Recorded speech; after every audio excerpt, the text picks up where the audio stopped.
MK Pulse proudly sponsors Seclo Sounds. MK Pulse is Milton Keynes' local magazine, bringing helpful information on food, health, fashion, money, travel, culture, and much more to 66,000 readers every month. Plus news, views, and what's on from around the city. If it's happening in Milton Keynes, it's in MK Pulse, and it's available online at www.mkpulse.co.uk. MK Pulse and Seclo Sounds, the heart and soul of the city. Bringing people and communities together on seclosounds.org.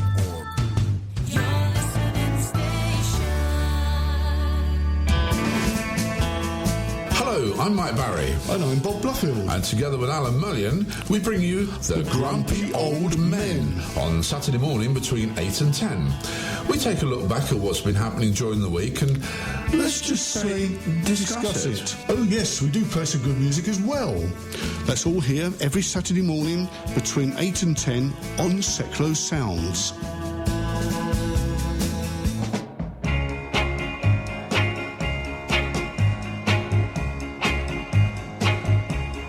Here she comes, that little town flirt.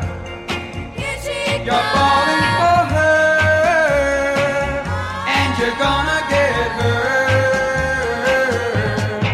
Yeah, I know it's so hard to resist the temptation of her tender red lips, but you can get hurt. Yeah, you can get hurt. Fooling around with that little town flirt. Here she comes, with that look in her eye. She plays around with every guy that goes by. Yeah, I know she's gonna treat you wrong, so your heart just better be strong, 'cause you can get hurt. Yeah, you can get hurt. Fooling around with that little town flirt. I know how you feel. You think her love is real. You think this time she'll be sincere. But you think you got a paper heart when she starts to tear it apart.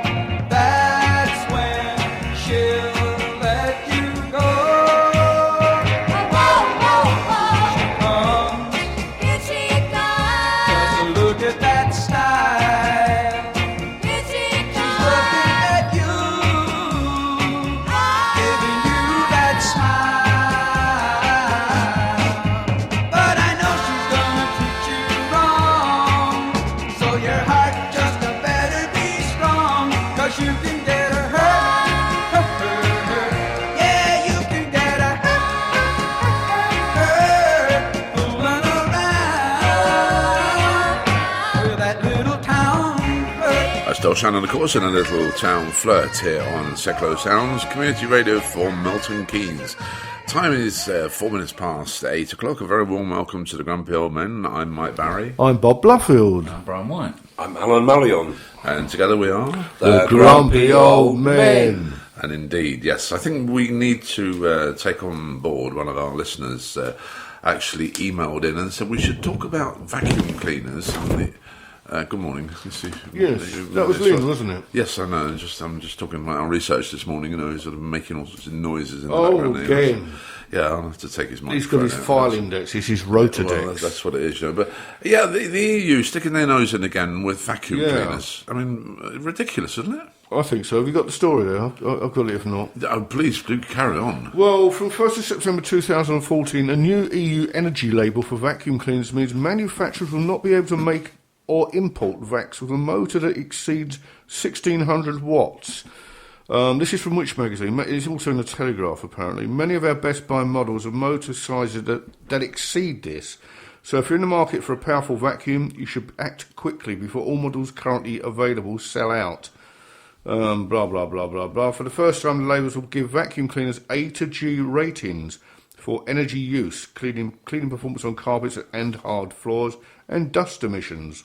The label also requires a minimum level of performance for the vac to be sold in the UK. The label is self-regulating, meaning that manufacturers will create their own labels, and it is unclear whether these results are being corroborated by an independent third party. What's more, vacuums are tested, branded... Should that be which? Are they touting for business? Yes. Well, it was in the Telegraph too, wasn't it? Yeah, probably. One of the questions that I should put to us all, actually, really, is that do we feel qualified to talk about these machines that are used by women? Yes. Ooh. I use one. I think vacuum cleaners are also used by men on occasions. Well, I mean, you live on your own, so sometimes, So I mean, I have been known to take Henry out and clean the car with it. Oh well, have you? Yes, I have a vacuum cleaner. There are other vacuum cleaners available. I do realise that, but Henry's my I friend. love Henry's. Henry's a lovely little Yeah, but thing. But the point is, why are we doing this? Why is it taking place? One of the things that annoys me about these kind of stories is that EU directives don't happen overnight. No. They happen over a 3, 4, 5 year period. Mm-hmm. And at the time when they can actually be influenced, you don't get the witches of this world making stories like that. They wait till it's all done and dusted and all the arguments have been through the system, and then they come and moan about it.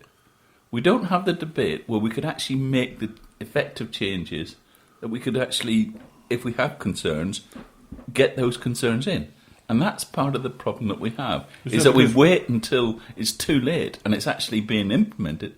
There were lots of discussions about energy ratings. We could have put in safeguards. We could have done various things. Yeah, when that directive was in a draft form 3, 4, 5 years ago, why didn't we do it then? But Joe Public doesn't know about it. That's the point. We don't know it's about not just because Joe Public doesn't know about it. Look who've got representing us in Europe.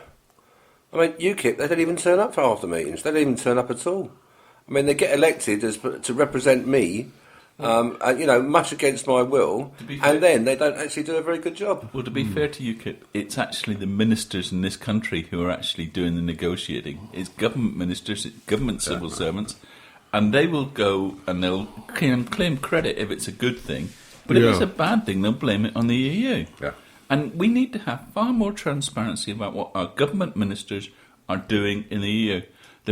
In Finland, the government ministers have to go to a parliamentary committee and say what's going to happen in the next week and get advice from that parliamentary committee about what the kind of negotiating positions should be. And then they have to report back what they've done. Now, that's the kind of thing we ought to be doing in this country. So why are we not doing it? Because we're not democratic. Well, we never have been. You see, they have finishing schools, you see. Oh, dear. Yes. Sorry. But it's a serious issue. Yeah, we do not have the kind of transparency in this country that we ought to have.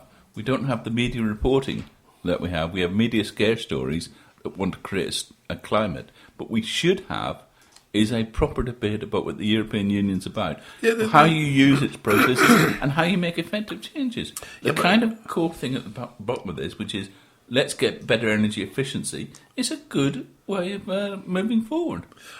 Well, watching the programme the other night, it seems we've got to get rid of all cattle.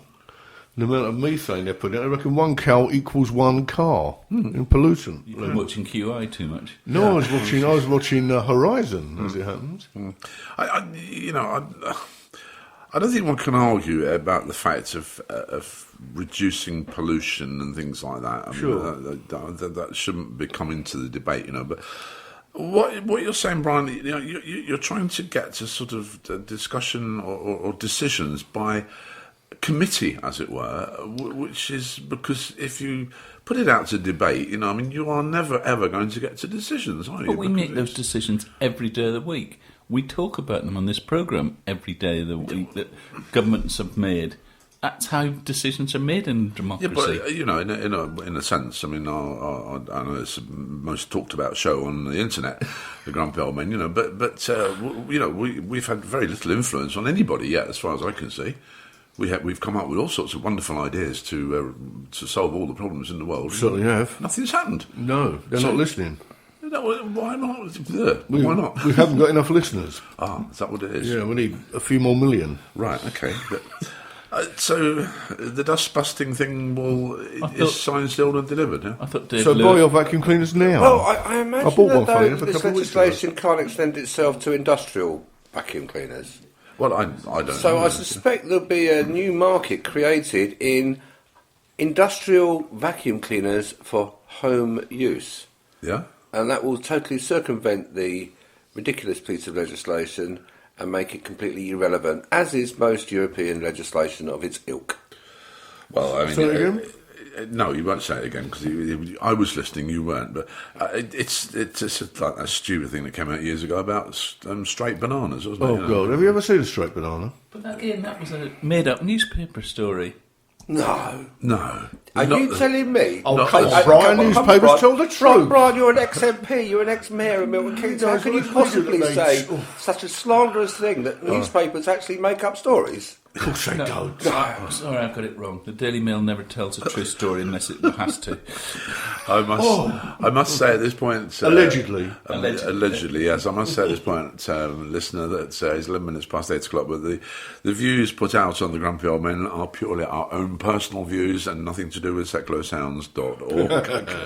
Or any other to cover group that ourselves. we're associated with. Yeah. Yes, we were nothing to do with Seclo Sounds, you know, we hijacked We just use their broadcasting facility. Yeah, we hijacked the to studio. expound our own particular brand of common sense. Yes, indeed. We're the Common Sense Party. Well, hey, we could form that, couldn't we? We could I elect thought we already Brian did a year ago, didn't well, we? we did, but we didn't. Actually, you see, this is the point. This is where the weakness fell, you see, because we didn't have an ex-MP on board. But now we've Or got an any ex-MP. European legislation to cover the fact that we were actually forming this auspicious group. Well, this is what it is, isn't it? You know, so perhaps we could get. Well, I don't know. We'll have to discuss that off air, I think, because that's probably quite a big topic. The bureaucracy again. Listen to this: Britain's best kept village contest.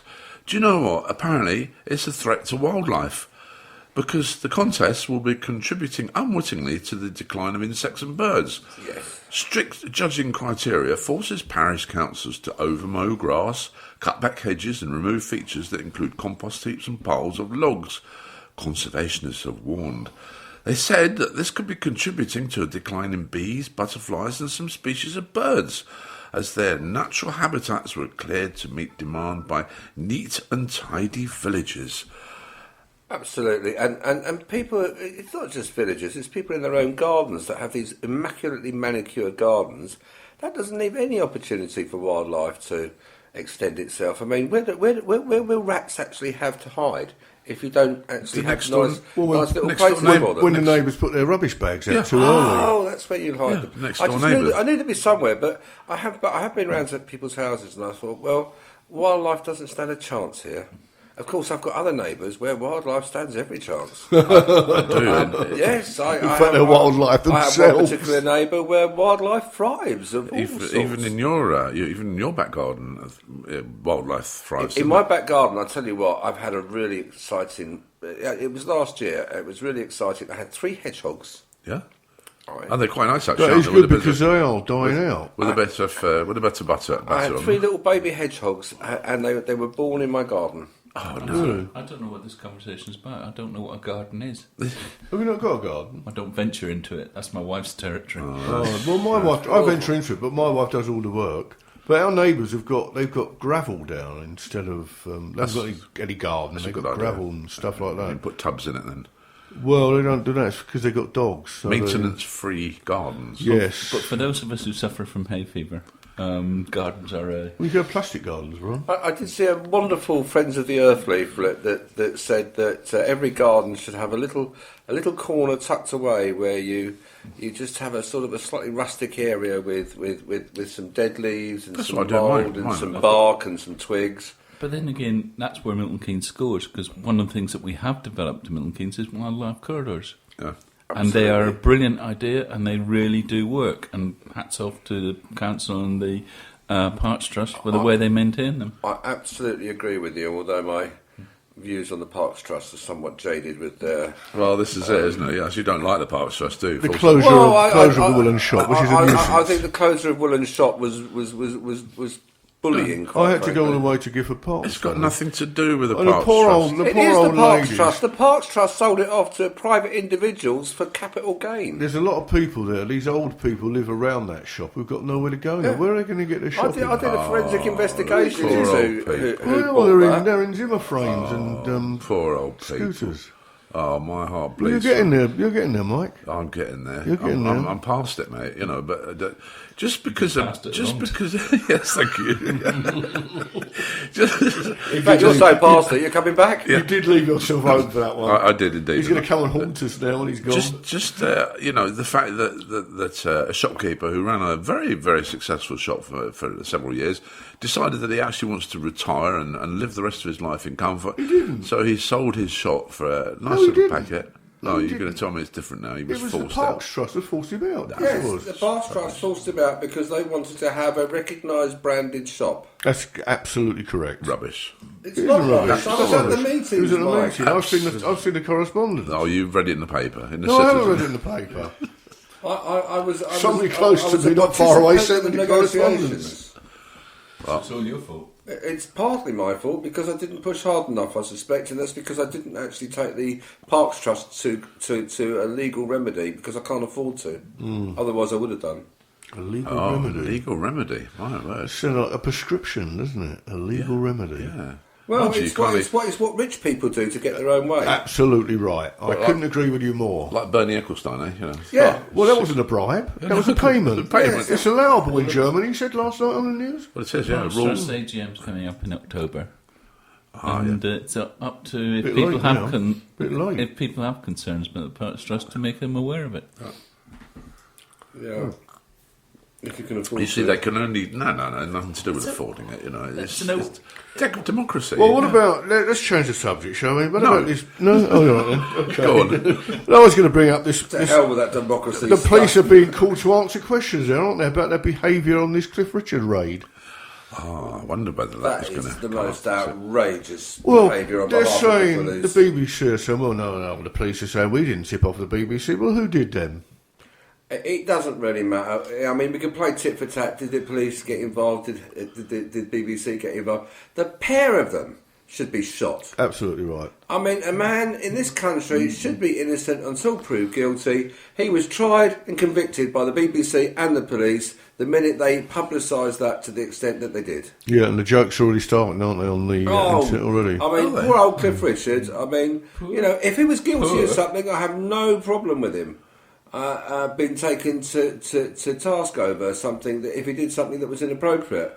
But we have absolutely no evidence that he's done anything wrong whatsoever, and he's been we have a whole slated. backlog of criminal records. Yeah. And I think as well, you know, the thing is that the police got hold of the fact that Particularly in Wimbledon. he'd got himself a living doll, you know. Oh, Yes. Well, I have it from good advice from a colleague I know called Tony Rivers, who was one of his backing singers, who was at that stadium concert, and he said to get to, even he couldn't get to see Cliff Richard without going through two minders. And he said it was unlikely in a venue such as that anything could go on untoward. Well, I'll dispute that. Well, I won't dispute that at all because I don't know. But I have personally interviewed Cliff Richard Yeah, I know. here in Milton Keynes many years ago, and there was only two of us, me and the BBC. Well, you were all right. Perhaps it was the BBC guy that did it. Perhaps it was. And what happened to you? Nothing. Well, there you are then. I was stood strategically placed with my back to the wall. Yes. Am I the only one who's got a problem that BBC had a paedophile ring? Yeah. BBC's charity is Children in Need. Yeah. And I put two and two together. Do I get 5? No, I think. Well, I think you. Well, Jill, there's now the thing is that Jill Dando was meant to have been they reckon investigating the She was BBC told- Produced a paedophile. dossier Yeah. just before she was killed. Yeah, and they reckon now that there could be some reason why she was killed. Well, given Savile's record and what he's been up to, or was up to, this is not beyond the realms of possibility, is it? Well, there were several people in that decade who were warned off Yeah. from investigating. It's Concerning, isn't it? It's just concerning, but But the fact goes back again to this guy with the Cliff Richard case. I mean, this happened how many years ago? 40 years ago? 35 years ago or that's something? right. Yeah. Why now? I just, And I the don't. 70s were a different climate, which doesn't excuse... No, it doesn't criminal excuse act. anything. But things that were acceptable then, in that climate, we would condemn today. Yeah, but it seems as though We're judging them by today's standards. And Indeed, but it seems the police are using the BBC, or the media, shall we say, to do their work for them by trying to coax people to come forward. But that's a standard technique that a lot of organisations use, that they make an accusation against somebody and then say to everybody else, now you prove the case for us. Right, and that's a standard technique. And if it just happens that because Cliff Richard's famous, you know about this. I'm almost famous. But it happens to lots of people who have no redress and whose the legal system lets down time and time again, which is why there are innocent people in jail. The police have commented. David Compton, the South Yorkshire Police Chief, as Chief Constable, he's really slated the BBC over their coverage. He says it's highly inappropriate to have helicopter footage of the raid on Cliff Richard's house, which is outrageous. Of course it is. It's taken everything beyond what is acceptable in terms of what I believe to be the right rules and regulations in this country, innocent until proven guilty. And this is the South Yorkshire Police who Is it the same police as maligned the Liverpool supporters over Hillsborough. Oh yeah. Is it the same police that investigated Savile? Or was that West Yorkshire? I don't know, but the sad thing about this whole affair is that there's only one loser in this, and that's Cliff Richard, whether he's guilty or not. No, there's another loser. It's people's trust in the police and people's trust in the BBC. And that is, if we start to lose trust in institutions, that actually has a lot of concern for our democracy. Quite honestly, I think people's trust in the police to be able to tell the truth disappeared a long time ago. And it disappeared in riots in London 15 years ago, where they told a pack of lies. What about the miners' It disappeared strike? with the miners' strike. It disappeared with Hillsborough. It disappeared with that ridiculous soap opera of the Plebgate soap opera. Oh, I mean, that is just beyond the pale. I mean, absolutely deliberate lies by police officers who should be serving 15 years in jail for quite it. right.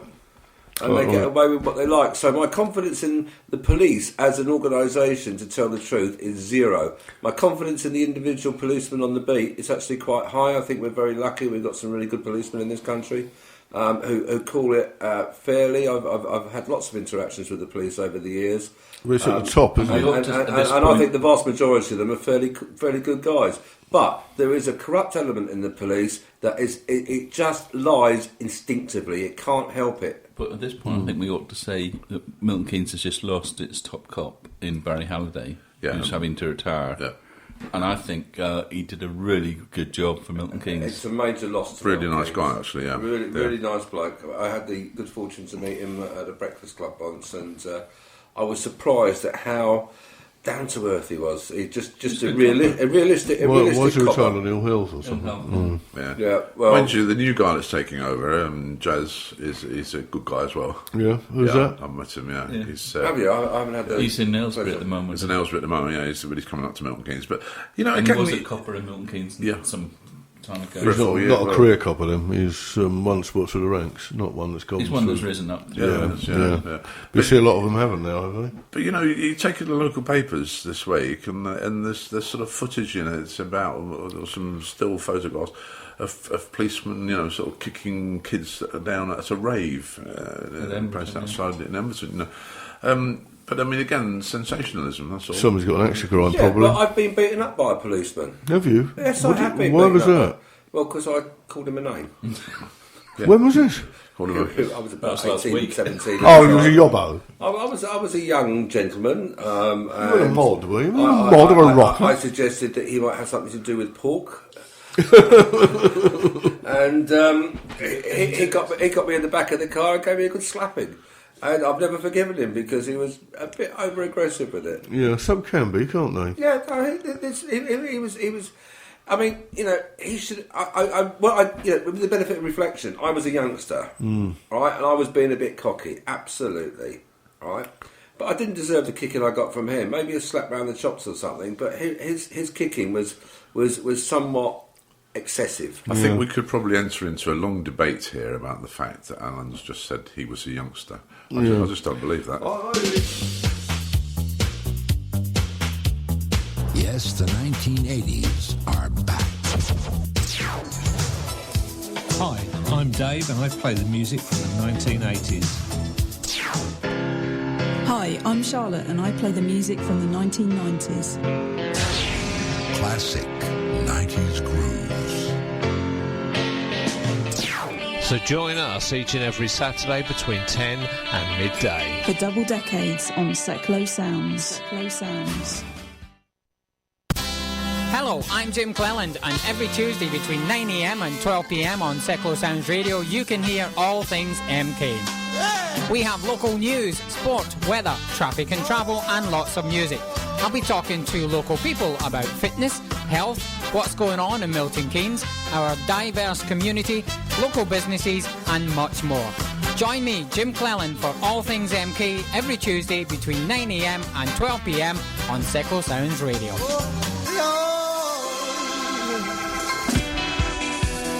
MK Flyers Online, the fast and simple way to find any kind of business or service locally. Find us at mkflyersonline.co.uk or download the MK Flyers mobile app from your app store. MK Flyers Online proudly supports Seclo Sounds, community radio for Milton Keynes.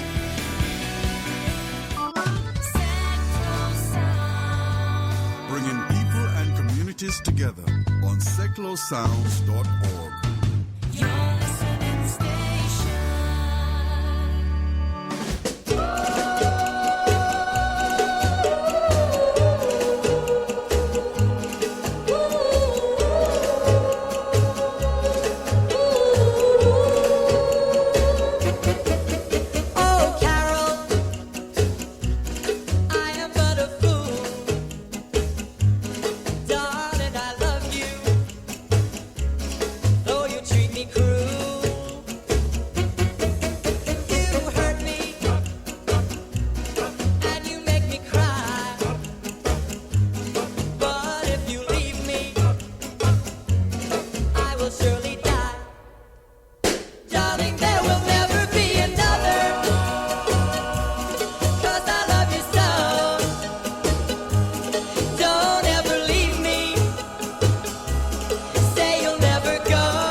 Carol, I am but a fool. Darling, I love you, though you treat me cruel. You hurt me, and you make me cry. But if you leave me, I will surely die. Darling, there will never be another, 'cause I love you so. Don't ever leave me, say you'll never go. I will always want you for my sweetheart, no matter what you do. Oh, Carol, I'm so in love with you.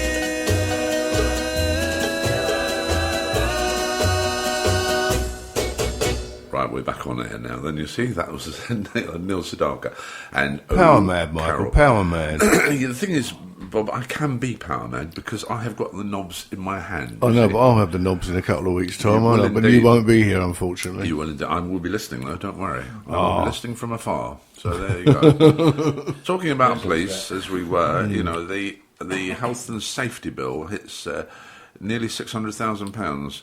Because apparently it's £600,000, yeah. Slipping on a wet floor, falling from a chair and tripping in the dark are just some of the health and safety claims that have cost the police force £589,000. 2 officers got £5,000 each at dog bites, but their lawyers pocketed £36,000.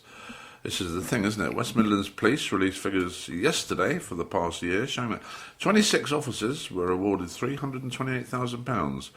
and legal costs of £260,000. I want to be a lawyer, I think. If I had my time again, I'd be a lawyer. Yeah, they're really sort of parasites in many respects, aren't they? No win, no fee, that would be me. Barry's no win, no fee. No win, no fee? Yeah. So if you lose, you get paid? Yes. That's a good idea. That's a very good idea. But this is what they do, though, isn't it? Yeah, but when they win, they take most of the money anyway, don't they? Of course they do, that's right. Well, they're saying there also, there was a thing on the local news last night about how many police are off on long-term leave for stress. Yeah. A wonderful thing, stress, isn't it? Yeah, why is this? Well, because are they really stressed, or are of they... course they are. Of course they are. It's a stressful job. You mean you don't believe the police? Yes. Oh, and well. You don't believe anything that you read in the papers. Papers? What papers? Well, this actually made my blood boil, actually, in the week, because a Bangladeshi man who was convicted of murdering 2 people, he can live in Britain, because of course he can. Human rights grounds, and this is after a blunder apparently by the Home Office. Lawyers submitted court papers too late to overturn a European Convention on Human Rights ruling. Home Secretary Theresa May is under pressure to offer a full explanation, and why not? The killer, who was apparently married to a British woman, was convicted of the murders in Bangladesh in 1990 and was jailed for life. But he was released in 1997, probably on grounds of good behaviour. However, the 45-year-old then applied to join his wife and 3 British-born children in 2011.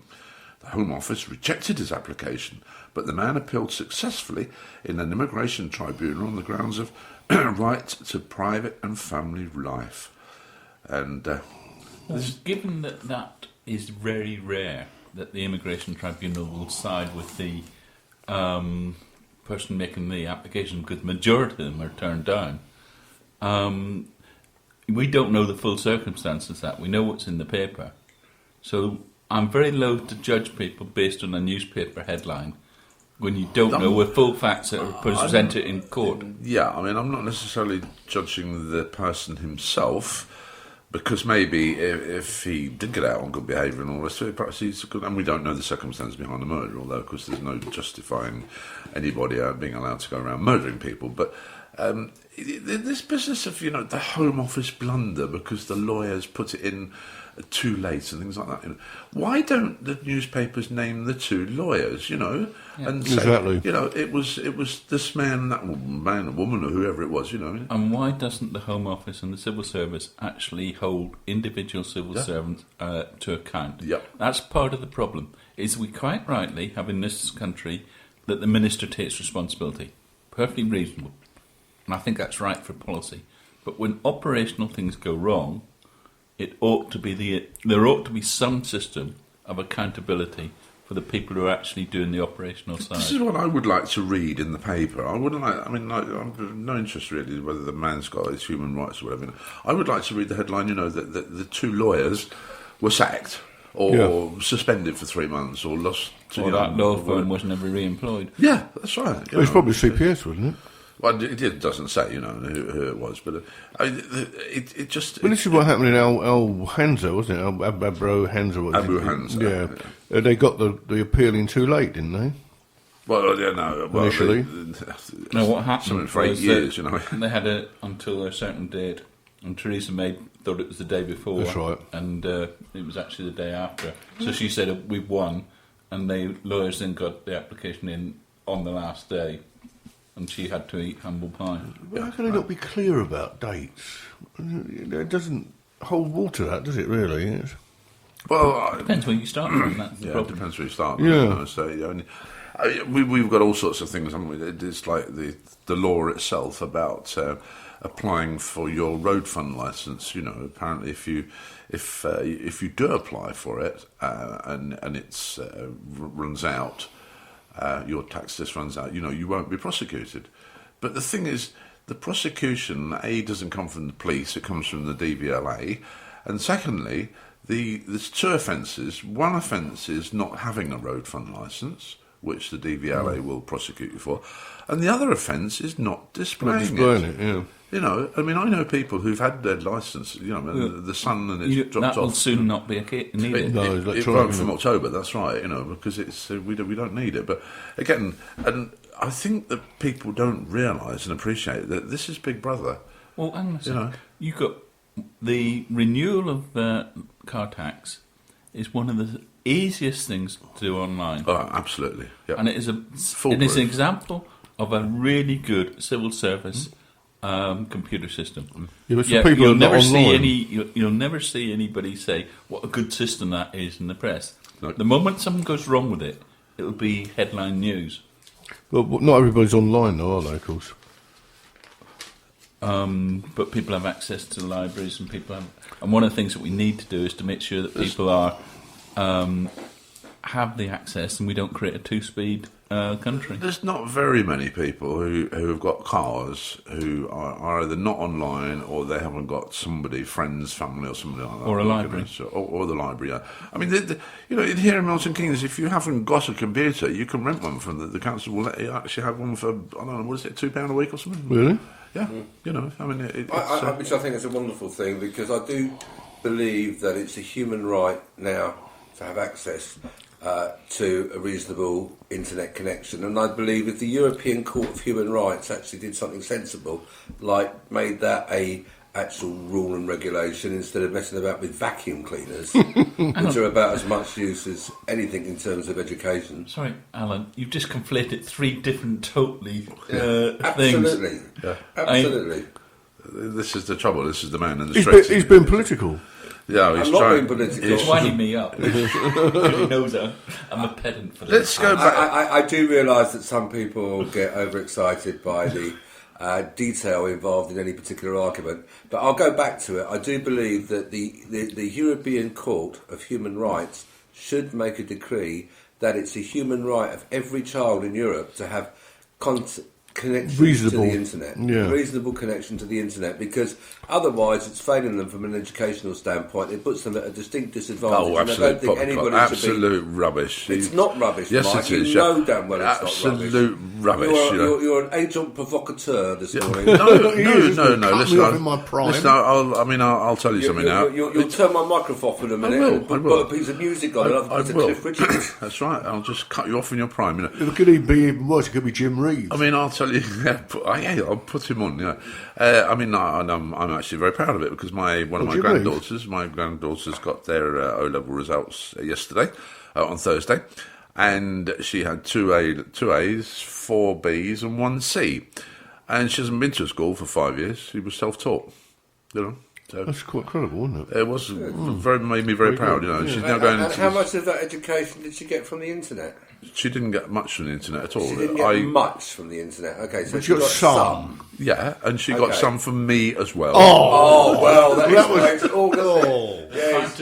Professor Barry, Educationalist of the Year, I wouldn't 2014. How to bend the system. No, how to cut people off in their prime. I'll tell you what. Actually, it was quite frightening because, in a way, some of the easier stuff was easy, but when it got to some of the other stuff, I had to scratch my brains and see if I could work it out. That's not difficult, is it? But I mean, but it's a long time since you did it. Anyway, but talking of which, I was down in Cornwall, and you've got easy access to the brain. My 9-year-old nephew, he's incredible with computers, but it's becoming very worrying because he's got this knowledge, but it could be used badly, can't it? Because a little knowledge can be a dangerous thing, as we all know. It's been the case with technological advances. And when video recorders come in, it was the 7-year-olds who knew how to fix it. But I could see him hacking into GCHQ before much longer.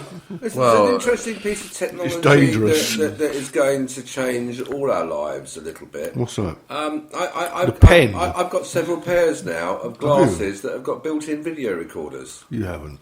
I have indeed. Disgraceful. It's something that I'm doing with the film that I'm making, and I saw the pirate in the shop yesterday. I'm buying. Did it? I am buying video recorder glasses for $4. I'm having to pay dollars because I'm buying them from China. This is the but man who criticised $4. me last week when I suggested that cars ought to have videos in it. Yeah, that's right. Well, I'm not criticising it. I think it's a dangerous thing. Well, I think all new homes built should have burglar alarm systems. And there's no legislation to cover personal privacy when it comes to being videoed by a pair of glasses. I mean, it's going to be years before that comes out, so who knows Is that what you've been wearing this morning, these black rim things that look very different to what you normally wear? Are you been videoing us? But Bob, you say all houses should have burglar alarms. Yeah, I do. But why? Because burglars with the technology, they'll get around the technology. Yeah, well, it's easier to install them when the house is built than later. That's but that would somewhat defeat the point of having a burglar alarm. So you have a burglar alarm, so your house is the one that doesn't get robbed. So the house next door that doesn't have a burglar alarm gets robbed. If they've all got burglar alarms, then how can somebody choose? We were talking about the police earlier on and about the way policing's changed over the years. One of the things that's happened is that bank robberies have gone down substantially. Why they've gone down is because of CCTV in the streets. Not because they actually stopped the bank robbery, but because the chances of actually getting caught because you're on CCTV meant it wasn't worth doing. You're bleaching over there, Alan. Have you ever heard of a hoodie?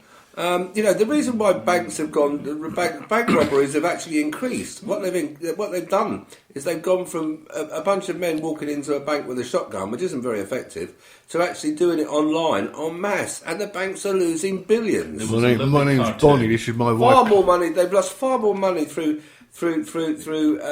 electronic fraud than they ever did through gentlemen going in with sawn-off shotguns. There was a lovely cartoon which had the traditional robber with the mask and the gun saying, "Give us your money," and a person with a fat cigar walking past and saying, "Amateur."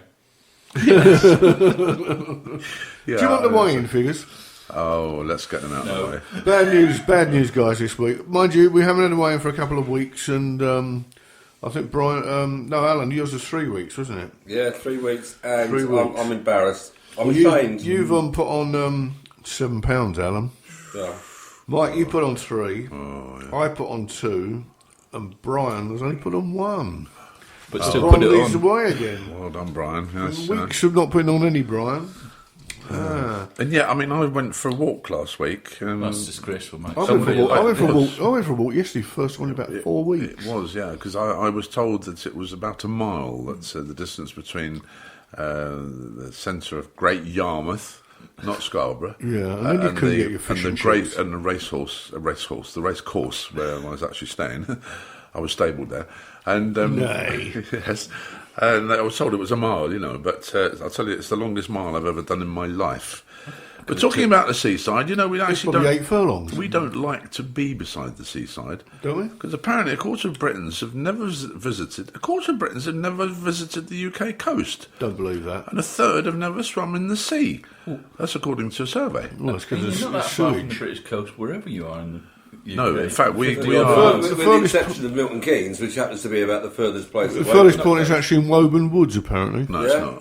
Well, that's what it's been said. Well, it's in Warwickshire, but that's a bit of claim too. I understood it to be Woburn Woods as well. Right, it isn't actually, because it's up north a little bit, and our researcher will do this now. I shall all you have to do is put furthest pace. You're no more than 2 hours away from the coast. No, that's right. So that is no excuse for not going to the coast. 10 minutes in a fast car. Apparently the 4 Scots... hours, as a friend of mine just got to Southend yesterday. The Scots are the least enthusiastic about visiting their often stunning coastline, which indeed it is a stunning coastline, with 4 in 10 saying they'd never take a trip or take a dip. The only thing is, of course, that, if you've been swimming abroad in the sunshine and where you've got crystal clear waters, there is no inclination or want to go and swim in what is... I went swimming through the sea once and there was all this sewage around there, so I just went through the motions, Absolutely, yes. Thanks to EU directives, there's been a number of beaches that have been cleaned up in the UK over the years, and a lot of that raw sewage that used to just go straight out into the water no longer happens. It has to go through treatment. Yes, yeah. Well, we've got a few things here from the Guardian. We've got people believe it's Aylesbury. Somebody else says it's the summit of Ben Nevis. What? Another person says it's Ambridge. Could be Ambridge, yeah. I'm gonna settle on Ambridge personally. All those country folk, yeah. Well, I want to know, Brian. We were talking about this earlier before the show. What's this? All this controversy about this transatlantic trade and investment partnership, which is causing a lot of aggravation at the moment. It's a treaty that's been negotiated between the United States and the European Union countries to supposedly to free up trade and investment. That I have no problem. But part of the treaty allows individual companies in America to, for example, say that the NHS is state interference and therefore shouldn't be allowed, and to sue the UK to stop the NHS because it should be a commercial company because they provide commercial health. And that's the frightening bit. So we're going to have a treaty that is going to involve a loss of sovereignty to this country, far more than any EU treaty. And what really annoys me is that the people who want an anti-EU referendum aren't complaining about this treaty because they don't want to know, but it's a bigger loss than sovereignty than anything that's happened before, and we ought to have a referendum on it. Andy Burnham has actually said that he's challenging Jeremy Hunt and Cameron to actually talk about this and just protect the NHS, which they could do.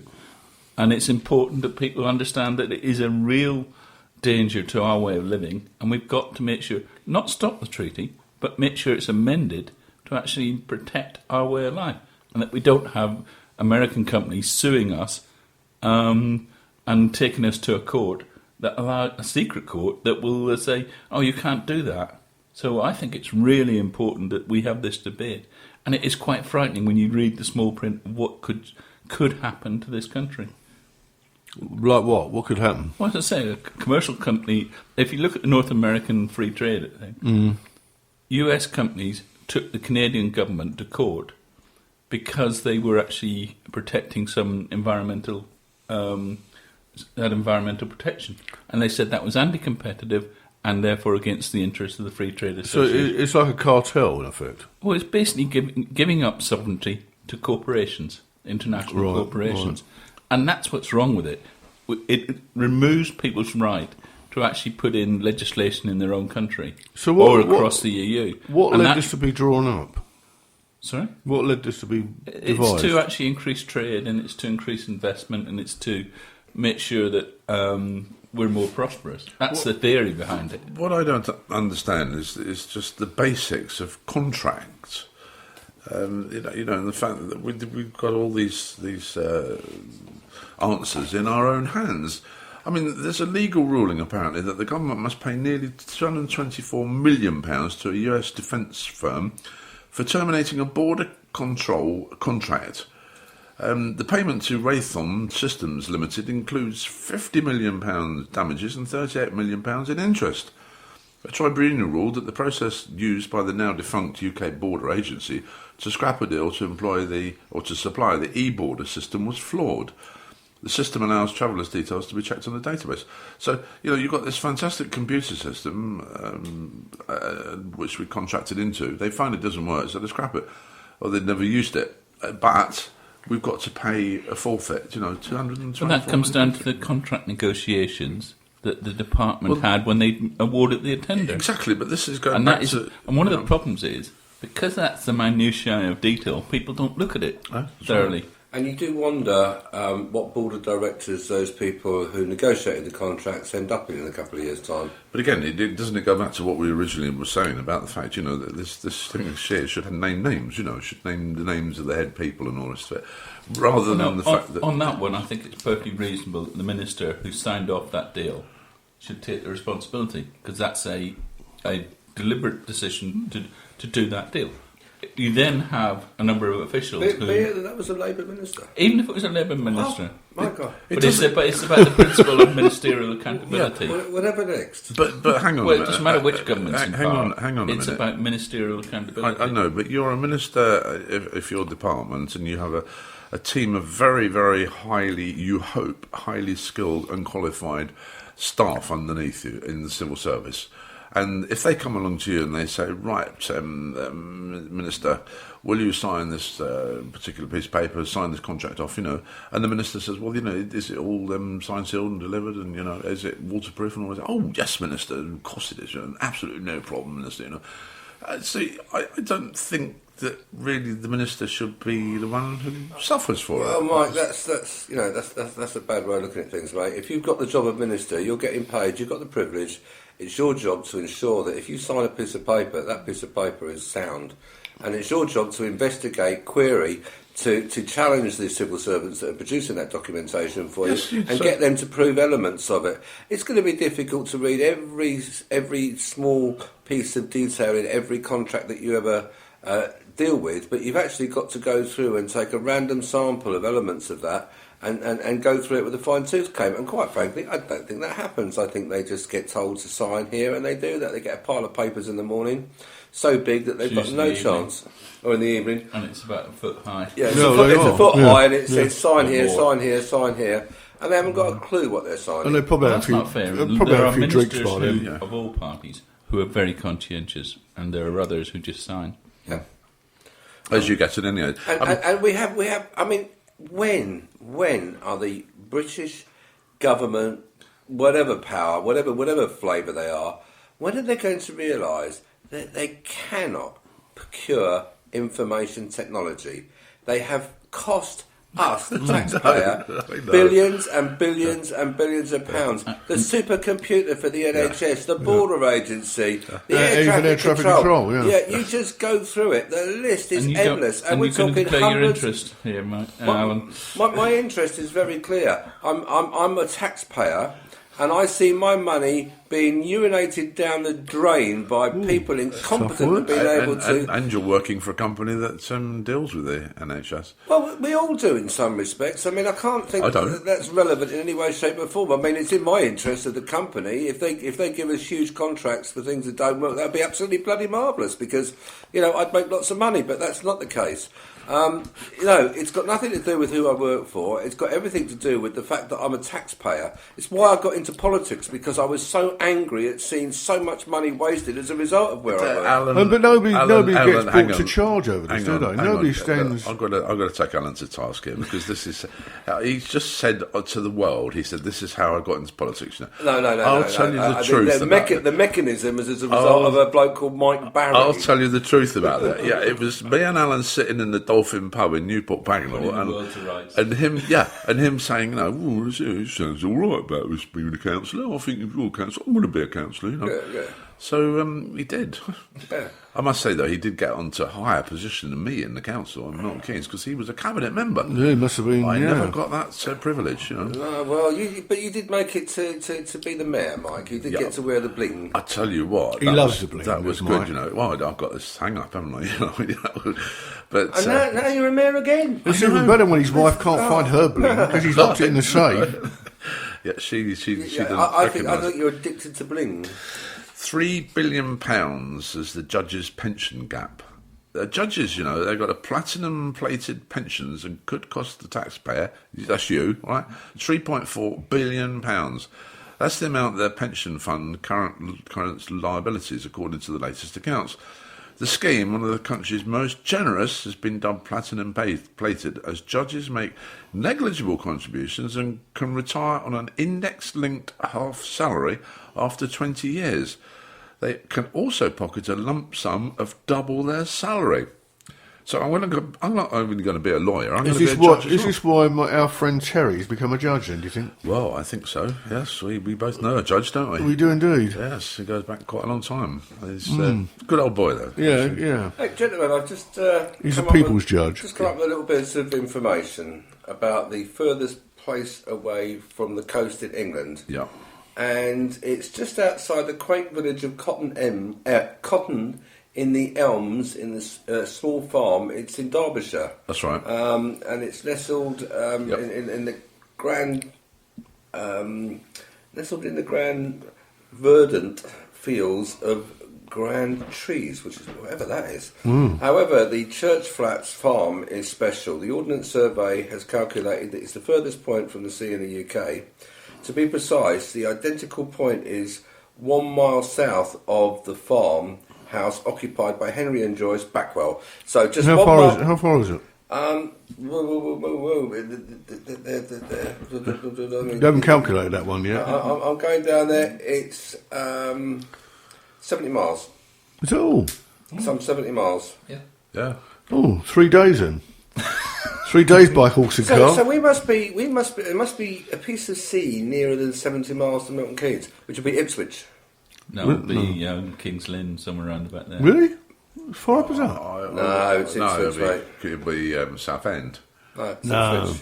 That's not sea, is it? That's estuary. I'm looking at the map here. It's Ipswich, gentlemen. Does that count? The sea? Don't mock Southend. I used to live there. It's a lovely place. I'll tell you what, gentlemen. It's 5 minutes away from 8 o'clock here. Well, 9 o'clock, actually. We haven't finished talking about judges yet and their pensions. We'll do that. Do you know all judges wear females' underwear? You've been watching Monty Python. I have been. I'm absolutely convinced of it. When you sit up there and they're making their declarations, we know what's happening. I think at this point, listener, we will just fade their microphones out and tell you that you are, of course, listening to Secular Sounds, community radio for Milton Keynes. And we're broadcasting from our studios at Peartree Bridge, courtesy of Interaction, who are our partners down here. And if you want to know anything more about either of the two, that's Secular Sounds or Interaction, just nip onto the website, look at their page and see. And if you're interested in joining us, we would love to have your company.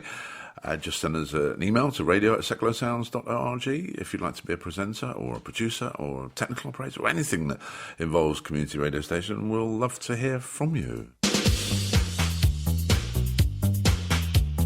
Yes, the 1980s are back.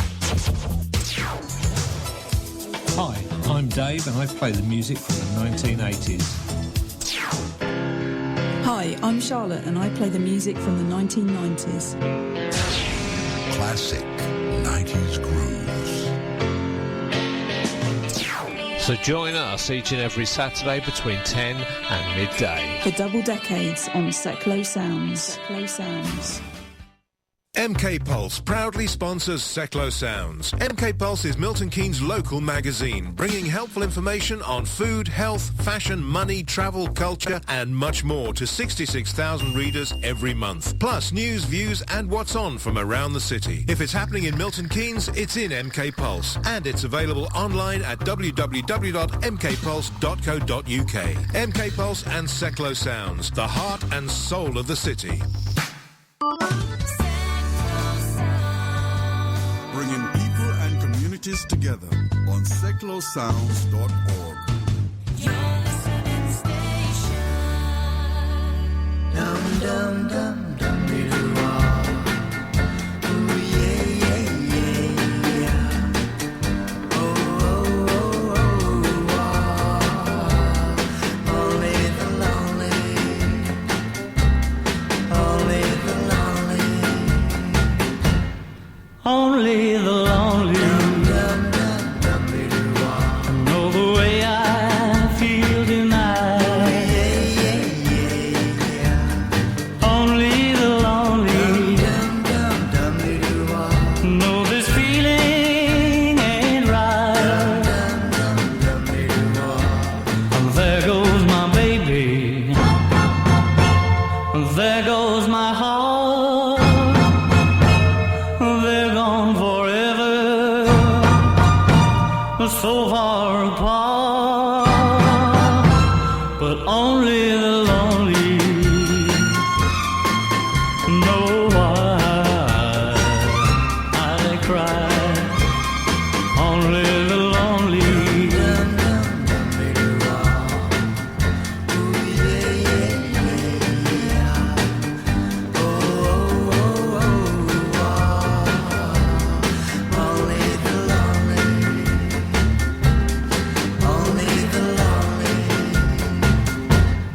only the lonely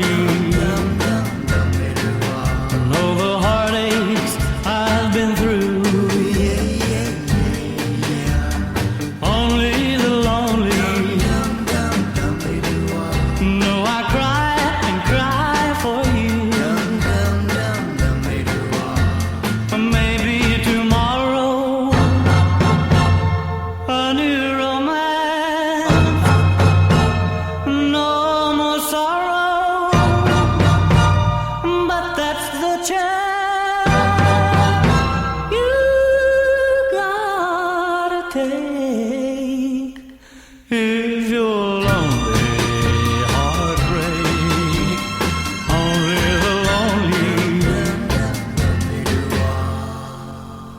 The gentleman himself, of course, Roy Orbison, and Only the Lonely.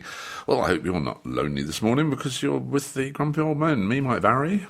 Me, Bob Bluffield. Brian White. Alan Mallion. There we go, the grumpy old men. Yes, we are. Well, Very grumpy this morning, aren't grumpy we? this morning. This is an interesting thing as well. This bloke, Julian Assange, apparently it's cost us an estimated £10 million at the moment because he has two policemen outside the door of the embassy. £12,000 a day, apparently, it costs to have these two policemen out there. Well, one out there in case he comes out so they can arrest him. Yeah. That's It's obscene. ridiculous. Yeah, absolutely. But the thing is... well, they're frightened to lose him, won't they? Like the illegal immigrants. Well, I mean, there are a number of people that the police want. Yep. They do not do that for everybody. Why are they doing it for him? And it's because it's a PR stunt. Yep. And I think it is totally outrageous amount of money's being spent. Yes, he is wanted in Sweden on a charge. Allegedly. There's wanted, a warrant. Yes, Whether he's guilty or not is another issue. That seems to be a fit-up as far as I'm concerned. But. Well, whatever it is, Sweden is not exactly a tin pot country. No. It's got a proper legal process and has issued a proper legal warrant for his arrest. So why don't they pay for the police? And why are we paying for that police force to actually be outside that embassy day in, day out, 24 hours a day, when there are plenty of other things that the police force ought to be doing? Well, I quite agree. I couldn't agree with you more. It's outrageous, and actually, I actually regard him a bit of a hero, really, because that's irrelevant. And I actually don't think he should be found guilty. I think it's a complete and utter stitch up. So do I. In my opinion, By the Yanks. By directive from the Yanks, isn't it? Because the Yanks like to control every piece of information. They make the Chinese seem quite tame in terms of their desire to control information. This isn't the argument. We'll get onto that in a minute, but the argument is he has been charged with a crime in Sweden. Yep. It's gone through a proper legal process, and there's been a warrant issued for his arrest or his deportation. And I think that is a perfectly legitimate way of doing it. If he's guilty, he will. Then that's fair enough. If he's innocent, the court will find. So it's a proper legal process in Sweden. It's no more or less than what we've got in this country. I also think that, because I do really uphold the fact that embassies are part of the country that they represent, and they should have that privacy and that right. Absolutely. And no rocks outside monitoring what they're doing. Well, no, but the thing is that we should be, in my mind, we should be saying to the Ecuadorian embassy, okay, fine, you've got the guy at the moment, but we don't want him in this country, so we will give you clear passage. You can put him on an Ecuadorian plane or a BA plane or whatever, and fly him back to Ecuador, and then do what you like with him. Well, that would be a solution, wouldn't it? Well, it wouldn't cost us £12,000 a day then, would it? And we could just... Because we don't want the guy. He hasn't committed any crime, so, they should let him be taken out from Kensington. So if you had a British criminal, or alleged criminal, sitting in Ecuador, and you knew that that's where he was, and we wanted him back, would you be very happy if that government did that in Ecuador? Yeah. So they let him go, and you weren't able to get the person. Yeah. No. It's reverse it, and we wouldn't be very happy. No. Well, it happens all the time, doesn't it? It happens all the time, and you just have to accept that as part of the rich tapestry of life. Let the guy go. You're not in charge of our police force. Well, I'll tell you what, I do a better job than I think some of the policemen that we've got in charge of our current police forces, considering their... So did you think about standing for a police commissioner? Did you see that this week? Well, what have they achieved There was so a far? by-election for a police commissioner in the West Midlands. The turnout was 10%. It cost us a fortune to have that by-election for a position that nobody wants, for a position that people aren't interested in, that the Home Secretary forced upon us. Mm-hmm. And it made us have elections outside the normal time in May. Sounds a bit political, Brian. So why are we having these police commissioners? And some of them are friends of mine and who are actually doing a good job. But the point is, the whole system has been set up wrongly. And to have by-elections that nobody votes in is just wrong. But you know, I mean, they introduced this business of a police commissioner, which stinks to me of the American type setups. But excuse me, in the past we've had the local police authority, which was made up of civilians. You know, people who weren't policemen. And you get paid $100,000 a year. They didn't know. In fact, I think a lot of them were quite volunteers now. The same with the fire authority, and you know, the chief. We've got the fire authorities run by councillors and things like that, isn't it? You know, they have the control over the fire brigades. You know, rather than. It used to be the case. As it used to be. It's gone now, is it? Well, I mean, there's a Buckinghamshire and Milton Keynes Fire Authority, and you have a chief fire officer who is stopping whenever there's a dispute, and they're actually stopping the wages of firefighters. Yeah. And whatever you think about whether the dispute about their pensions is right or wrong, the actions, I believe, of the chief is actually a problem and something that ought to be looked at. Well, it's accelerating the problem, isn't it? Yeah, it exacerbates the problem, and I think what you really need is for that dispute to be properly resolved, but having individual problems like this doesn't help the situation. No, that's true. I've just done a little sum, gentlemen, courtesy of Excel. 3.8 million. There are other spreadsheets of it. 3.8 million what? Pounds is what it's cost, right? For our charge? For a 12-month period. So that's £100,000 a day. For what? I'll tell you what. What are we talking about? I mean, we're talking about having the policemen outside. And right, we are. Still, right? yeah, okay. £3.8 million, right, for a year. That's the figures that are published today, right? That means that we're spending £104,000 a day. For two coppers. How the hell can I justify that? Where do they get these figures from? That means that the police must be the most incompetent spenders of money in the history of people that are employing people to do a job. I think actually, before you start shouting and screaming like that, I think you want to go back to your spreadsheet, because those figures cannot possibly be right, because the paper says £12,000 a day, right, and he's been in there for. So it must be right. Oh, it must be right. Well, you know, if you just, multiply 12,000 per day up by 360 by 365. My sources are the Guardian newspaper, and of course they're right. And it says the amount. Guardian of the law. It says it says 3.8 million. The Metropolitan Police have spent. Yeah. All right. The amount covers the period between June 2012 and May 2013. Right, so it's 12 months, presumably. That's 12 months. That's 12 months. Right. So take the figure of 3.8 million divided by 365, and it comes out at just over £100,000 a day. So who's got it wrong, Mike? No, it can't be. It can't be. It must be £10,000 a day. Look, gentlemen. Is it £10,000 a day? Can't be. Can't be £100,000 a day. Because £100,000 a day is 10 is 1,000,000. Is 10 days is £1 million.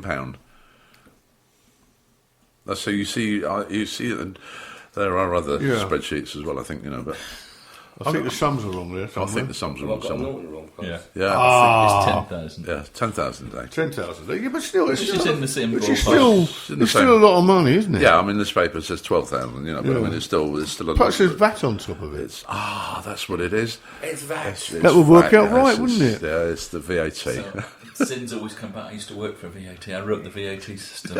You're the one, are you? I know. I'm surprised you haven't been shot. I was one of the. I didn't design the policy, but I was one of the programmers who wrote the system. So my sins always find me out. We'll say no. Was it somebody this week went to one of the phone companies, and they'd worked the VAT out for his phone on something like 30-something% on their system, and perhaps they thought nobody would notice. God knows. I don't know. Yeah. Talking about legislation, which we were and we weren't really, but apparently they're going to change the rules now on the business planning, the A1 and retail outlets and things like that. You'll know all about this, Brian, actually, because a bid to reduce the number of betting and payday loan shops could ironically prove to be the final nail in the coffin of the beleaguered British High Street, say council chiefs. Instead of ridding high streets of the undesirable shops, a change in planning rates could see town centres swamped instead by building societies, banks, accountants, lawyers and estate agents. the local government chief, says that the government proposals means such businesses will be able to take over shop premises and squeeze out small independent retailers. They'll no longer need planning permission to take over coveted sites because they're being lumped in the same A1 planning retail classifications as these small independents. So until now, they've had to be classed as A2 and need permission for a change of use.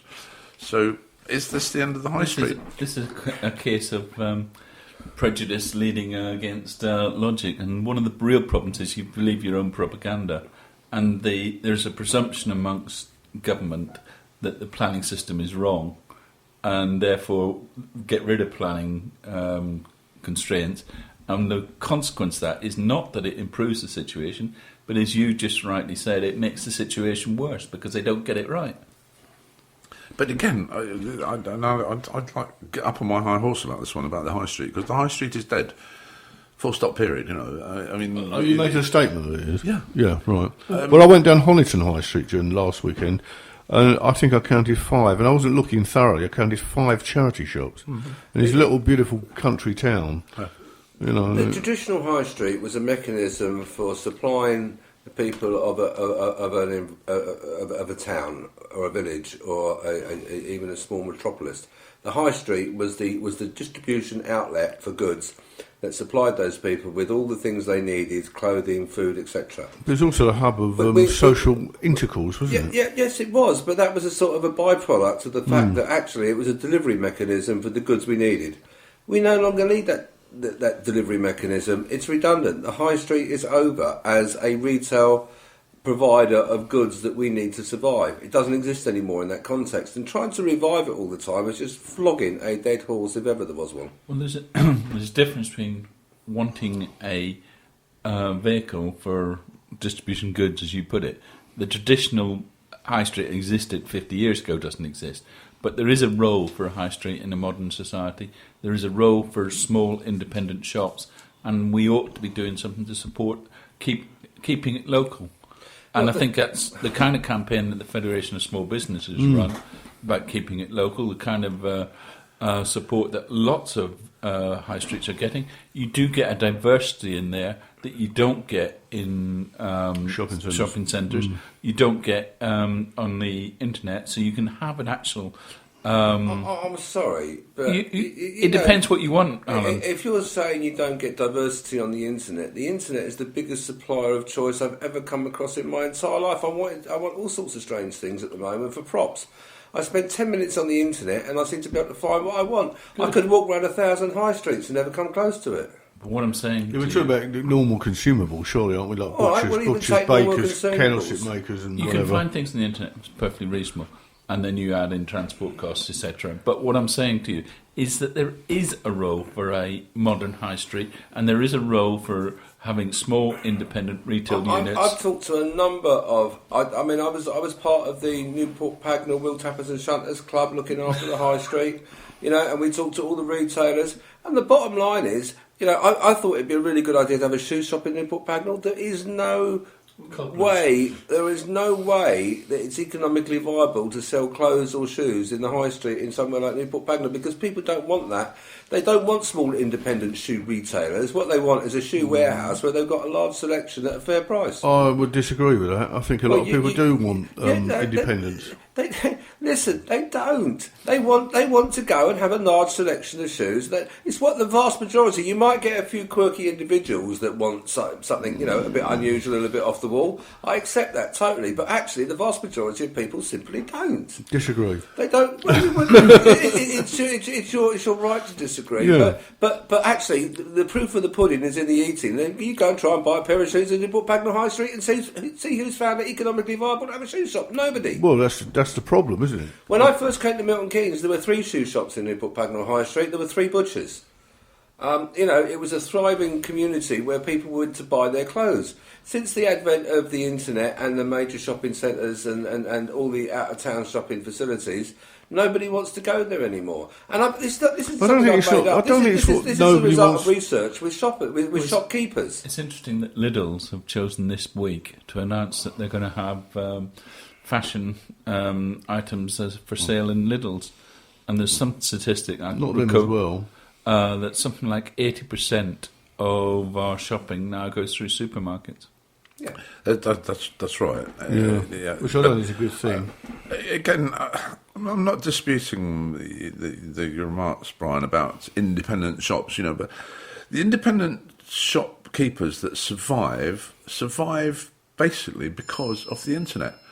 Because absolutely they have 3 or 4 people walking into their shops per day, maybe checking more, prices and seeing if they can get them cheaper online. Well, not necessarily, because the independent, say, frame makers or whatever it is, but if it's a purely independent type of shop, but people will come in, but they will do the majority of their business, if they really have to survive, via the internet. That was the point. We can't recreate the high street as it was 50 years ago. No, what we can do is create a local high street, which is actually about what local people want for local shopping, and have the best of both the internet and that social interaction. What you do have in a high street like Newport Pagnell, which is one I know particularly well because I'm there every day, what has changed dramatically is you can go and get a decent cup of coffee. Exactly. You can go, Subway have just opened there. Oh dear! And well, there was a queue there. Yeah, but you can't get bacon. You can't get bacon sandwiches. Yes, you can. Can you? I thought they couldn't now. No, they do bacon sandwiches. It's that crispy type of bacon, the one. Yeah, I thought they stopped doing that because of the Muslims. No, that's a complete ruse. Is it? Yeah. They put out anti-Muslim propaganda again. The thing is, though, I mean, I live in Newport Pagnell, and I don't know the last time I have been 37 years I've lived in there, and I think probably I'm going to wildly exaggerate now, and say that 4 times, let's say 5 times in that time, have I actually ever gone in and had a cup of coffee in the town, because I live in I go home and have a cup of coffee. It doesn't cost me anything. Yeah, but people like to meet, Mike. I mean, you're particularly unsociable, but many people. He moves to the pub, doesn't he? He does. Many people like to go and meet in the high street and talk and have a cup of coffee in the morning. So the traditional coffee morning where people used to go in next door, is great, but actually you don't know your next door neighbour, so your friends are likely to be to the other side of town. So you meet in the high street, right? And and you arrange that meeting by text on your mobile phone. But you wouldn't do that. Newport Pagnell used to be. Get to like it, Mike. You wouldn't do that if there's only sandwich shops. A town of pubs. There are very few pubs left. Right, Well, but there were something like over 50 of them at one point. You still had a drinking problem in Newport Pagnell, Brian? A friend of mine wrote a book about the inns of Newport Pagnell, Dennis Maynard. Is it the guy written the First World War history that I've just bought about Newport Pagnell? No, that was... Leighton Buzzard held the record for having the highest number of pubs per head of population of any Toddington. Look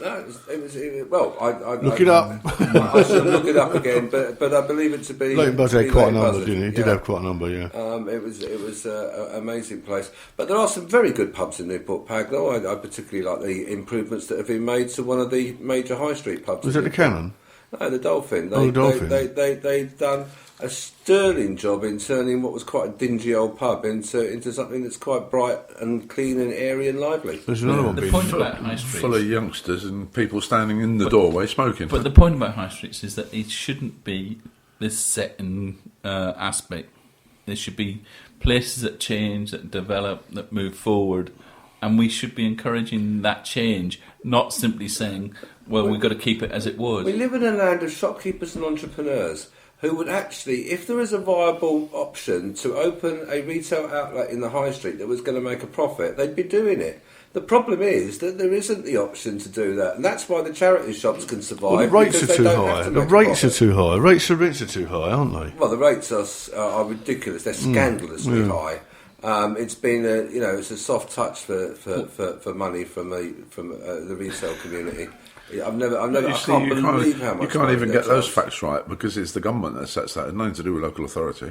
I never said local authority. No, but it's still, I mean, if Milton Keynes had all the money that is collected in business rates reinvested into Milton Keynes, would be great. We could have high street shops. It all goes to the treasury. And if all the money that was spent on road tax was actually used to fill potholes, don't start that one.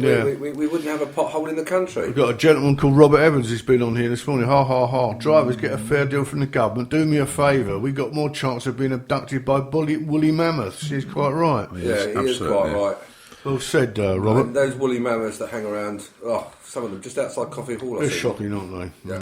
The thing is with and we've got one just across that here outside the building that we're in. We've got it's not a woolly mammoth. It's a dinosaur. But it is a rather large, colourful dinosaur. Is he still there? He's still there. He's lovely. He's been through many manifestations. I've seen him painted in all sorts of different colours, and he's at the moment he's quite cheerful. This is down at Pear Tree Bridge at Interaction. Yes, that's right. And he's got his summer coat on. If you're driving down the V8 near Pear Tree Bridge, just look out for him. He's a very friendly dinosaur. And what was he there for? Wasn't there something to do with the hospital as well? I believe that was a dinosaur. That wasn't a very well-known artist. Bill Billings, yes. Mr. Billings. Mr. Billings, yes. OBE. I went to a lovely exhibition of his at the Tecton Art Centre in Fenny last year, and it was a brilliant exhibition, and some of the amazing art that he did. Did he do concrete cows as well? No. Well, no, that was Liz Lyons, but he was involved after she went back to the States. Yeah, I worked with Liz on a carving of a tree. And it was one of those things where you volunteered. They gave you a chisel and a mallet and said, right, carve something on the tree as a sort of an arts workshop thing, and it was fantastic. She ran the workshop. There was one of the local councillors, Martin Gowans, has encouraged kids over in his part of the town to actually paint the underpasses. That's right, and it's brilliant. It was in the paper this week, and what he's done with those kids is great. Absolutely fantastic. Right, we're going to take a break. It's 20 minutes past 9 o'clock here. You're listening to Secular Sounds Community Radio for Milton Keynes.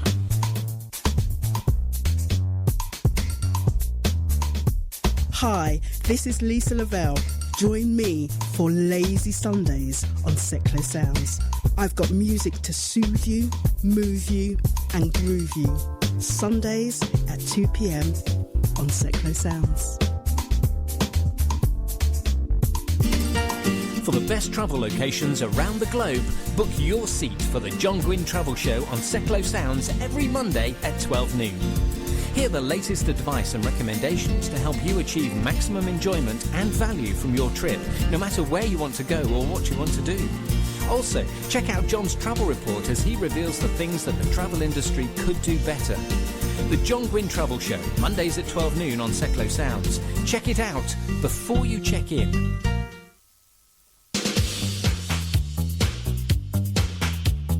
Yes, the 1980s are back. Hi, I'm Dave and I play the music from the 1980s. Hi, I'm Charlotte and I play the music from the 1990s. Classic 90s grooves. So join us each and every Saturday between 10 and midday. For double decades on Seclo Sounds. Seclo Sounds. Bringing people and communities together on seclosounds.org.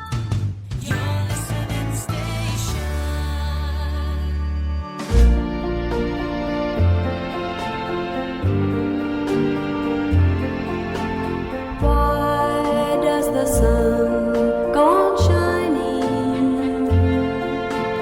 Why does the sea rush to shore? Don't they know it's the end of the world? 'Cause you don't love me anymore. Why do the birds go on singing? Why do the stars glow above? Don't they know it's the end of the world? It ended when I lost your love. I wake up in the morning and I wonder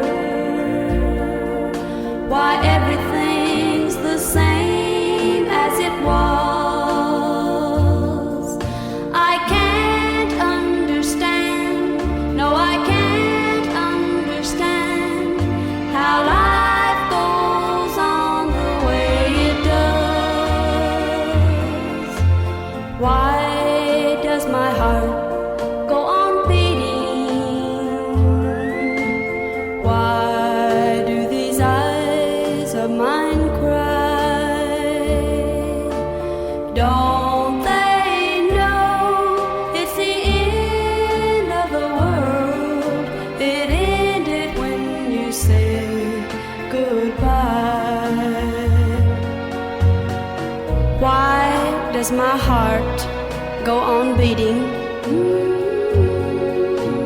Why do these eyes of mine cry?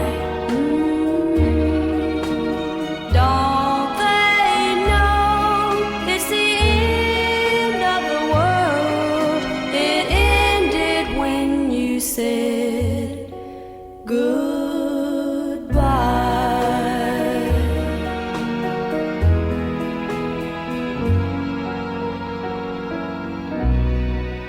That's the lovely Skeeter Davis here on Secular Sounds community radio for Milton Keynes. Now, I shouldn't be chuckling because we are the Grumpy Old Men. I'm Mike Barry. I'm Bob Bluffield. I'm Brian White. I'm Alan Mallion. And we are the Grumpy Old Men. We certainly are. We are today, aren't we? Well, I don't know why they've done this at all, really, because Just apparently... to annoy you, mate. Done what, Mike? Just listen to outdated laws that mean that only fathers and not mothers of newlyweds are named on marriage certificates.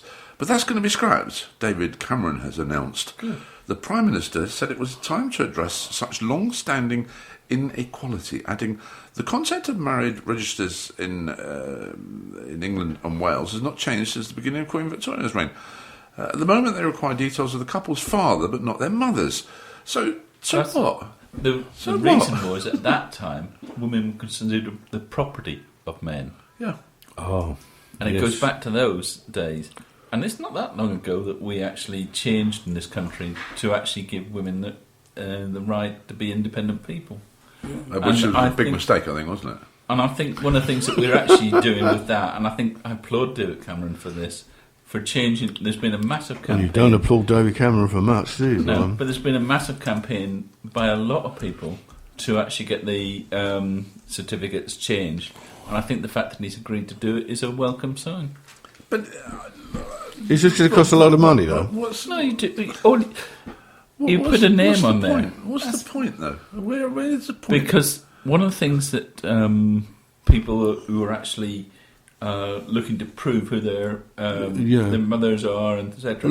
had nowhere to actually family trees and such. Had nowhere to actually prove that documentation, and this will give it to them. And I think it's perfectly reasonable. Plus all the people who do the investigations into your ancestry.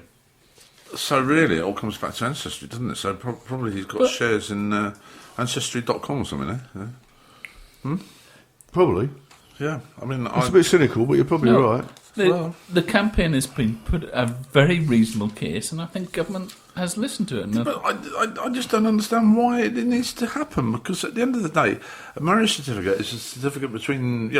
So you only put one half the marriage on the certificate? Sure, I didn't realise the mother's name wasn't on it. You put the bride and the groom on it, and that's because that's all it needs, doesn't it? The bride and the groom. They're the two people who got married, and it's a marriage certificate. I mean, why not put why not list all the wedding guests there? The best man and the chief bridesmaid. We have the witnesses, don't we? 2 witnesses. Yeah, but so they're just witnessing the signature on the document. That's all. But the business of having mothers and fathers fathers, yes, but now they've got mothers on. I don't really understand it. I think you're talking yourself out of that one, Mike. Well, I just don't understand it. That's Next! Okay. Well, just before we go next, the Representation of People Act in 1918 was passed, and that's when women over the age of 30 who met the minimum property qualifications were allowed to vote, which is just such a little time ago. Yeah, and they had to own property, didn't they, to be allowed to vote? I mean, it wasn't until 1928 that they got universal suffrage. So, I mean, it's when we condemn other places for being out of step, it's not that long ago that we were. Oh, yeah. It's, but just because it took us a little bit of time to get to a sensible place doesn't mean to say that people can't actually learn from us. I mean, I cannot believe that we sell sophisticated war equipment, such as aeroplanes, to a country that doesn't allow women to drive. Now, that just beggars belief. Well, why? It's trade, isn't it? It's, Why are we selling aircraft anyway? Yeah. That's another issue. Well, it's not only aircraft, we're one of the major arms producers in the world, aren't we? So we sell these sophisticated pieces of technology, but then they're used. Used against us, aren't they? Yeah, that's what I've kind of understand. We sell all these arms to all these and arm all these groups, who then use them against us. But we've done that throughout our history. We have. Well, that's arms escalation, isn't it? You see, Well, we sell them our old stuff because we build new stuff. Well, no, it's Exactly not old just stuff it's with. not just their old stuff; it's their new stuff as well. We should isn't keep it? our nose out of other people's affairs, you know. I mean, it's got nothing to do, absolutely nothing to do no, with us no, in no, this no, country. Well, saying that, what about with this ISIS business or whatever they call themselves, the Islamic State? I mean, this is one Look, case it's got where I nothing think to do with Islam. I'm getting so fed Well, up of course with it. this. Well, I've got lots of good Muslim Yeah, but that's what friends they call who them. are absolutely appalled at what's going on Of over course there. they are. They are pulling their hair out because they've been sort of somehow associated with these complete and utter mad people. These are just I grew up in jihadists. Belfast, and the IRA and You at the didn't. time of the IRA and the UDA. So weren't they Christian terrorists? Yeah, they were Christian terrorists. That's right. Of course they were. Absolutely. I mean, there's terrorists in all religions. What was it? So one man's terrorist and another man's freedom fighter. I think that the Well, they're just slaughtering people for the sake of it, and aren't I'm they? very glad that the Muslim community in this country are now coming out in no uncertain terms and showing their disapproval for this, which wasn't the case 10 or 15 years ago. We had a situation where there seemed to be a groundswell of opinion amongst Muslims that this sort of terrorism was okay. It's switched around, and thankfully it has switched around, that the majority of sensible people have actually realised that their religion was being used for purposes it was never designed for, and I'm sure the prophets of that religion would be turning in their graves if they realised that a name was being taken in such a bad way by people have graves, whatever, you know, but I'm sure they'd be very offended if their names were being used to be able to somehow justify these absolutely appalling acts of violence. Yeah, but they've got to be stopped, haven't they? I mean, they've really got to be stopped because the problem is you don't know how many are already infiltrated into the systems of other countries. I mean, it was an interesting discussion that Dannett had, the former chief of the military, where he said, we're going to have to talk to Assad. Yeah, I saw that. Because a lot of this is coming from Syria. Yeah. And a lot of the problems in Syria arose because of the way the West actually interacted with Assad. And we thought by destabilising Assad, we'd be better off. Yeah, and therefore, that's what our policy was. And we've actually created the situation whereby this group's actually come about. So one of the things we need to do is to actually say, and this is where I think we're out of control, there is no accountability of the way that Western governments are actually dealing with foreign affairs. And we need that public accountability. Who is driving our foreign policy, and in whose interest it is? Well, it's certainly not in the interest of ordinary people. Some think it's Bilderberg, don't they? Well, it's not in the interest of ordinary people in Britain, some of the policy decisions that our government makes.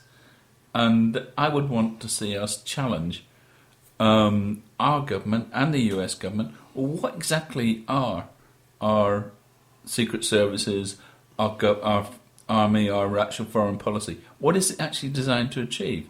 It seems to me that we don't know that, and we've never had that proper debate in this country.